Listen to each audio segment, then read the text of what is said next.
Hi, everybody. I agree with the senator that whatever cost it may look like to the oil and coal corporations, the cost is really too great to keep doing what we're doing, and that's why I'm here today. It's a great honor to be in the Capitol talking about an issue I think is really urgent. My father was a Navy man, and the one requirement he had as I was growing up in terms of where we lived was we had to be in sight of a body of salt water. And so I grew up listening to foghorns at night and being chased by horseshoe crabs by day, and I've always loved the ocean, and I think like a lot of us felt that it was infinite, vast, and certainly infinitely forgiving in terms of what we were doing to it, and we now know that that is not the case. What I love about our oceans is their sea life and their mystery. The oceans contain so much life and variety, and most of it is hidden from our sight. A lot of it is, if you'll pardon the pun, alien to us. And this makes the process of learning about the oceans and what is in them, what lives in them, an unending series of surprises, a constant discovery of treasures. As Stanford biologist Steve Palumbi says in our film Acid Test, which you're about to see, the ocean is full of organisms that are so unlike anything we know on land that their very existence seems impossible.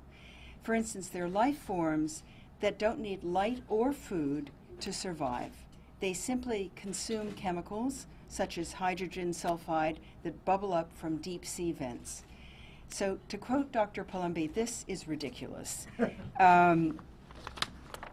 These same features that make the ocean so wonderful, its otherworldliness, they've actually worked to the ocean's disadvantage, because for many of us, the oceans are either out of sight and out of mind, or their inaccessibility has limited our scientific exploration, and their vastness and power have made them seem indestructible, with endlessly renewing resources.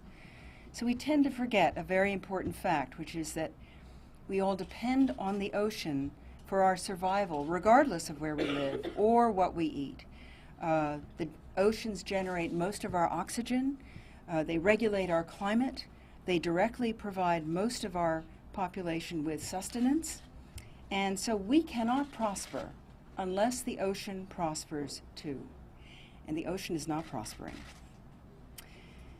One secret our oceans have kept very well is a sensitivity to carbon dioxide pollution.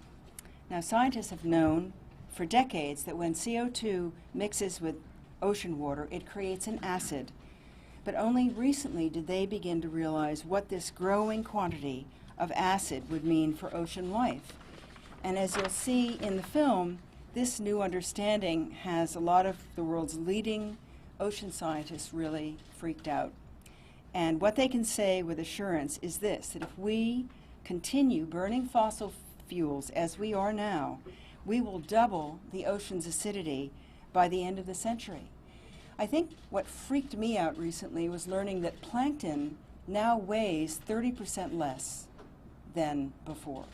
Plankton, which is a source of food for so many of the sea's creatures, that's already such an alarming statistic, and it will only get worse if we don't do something now. How damaging will this acidity be for ocean life? Many scientists believe that organisms may not be able to survive such a radical shift in chemistry, and some of these organisms, like plankton and corals, for instance, are actually at the foundation of all of our ocean food webs. And if those perish, what then happens to the hundreds of thousands of species further up the chain?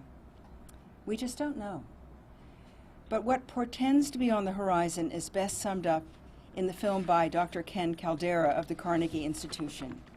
We are moving from a world of rich biological diversity essentially into a world of weeds. So the scientists are rightfully alarmed, and so should we be. But there is hope. There is a solution.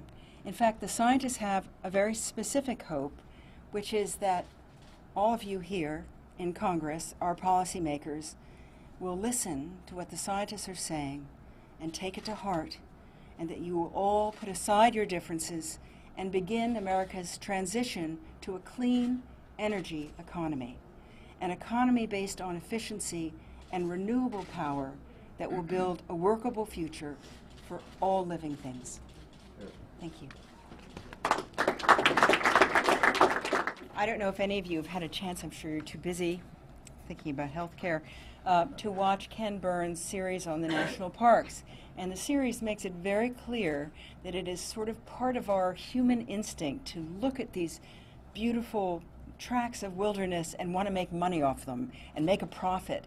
And it shows that really it was the legislators who had the vision to keep us from ruining our world, because really the American people could not see what they were doing. Even as they were trying to build businesses in the Grand Canyon, Teddy Roosevelt signed a law that protected it. And we would not have the sequoias and we would not have the Grand Canyon if the legislators hadn't had the vision to protect us from ourselves.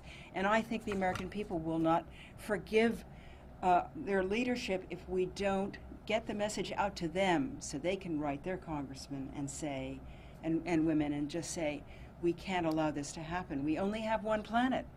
You know, our oceans are finite and they're only, they can only forgive so much. So I hope we can, I'm delighted at the turnout today, and I'm delighted to be a part of this film, which I agree with the senators, so articulate, and well done, NRDC. Thank you, Sigourney.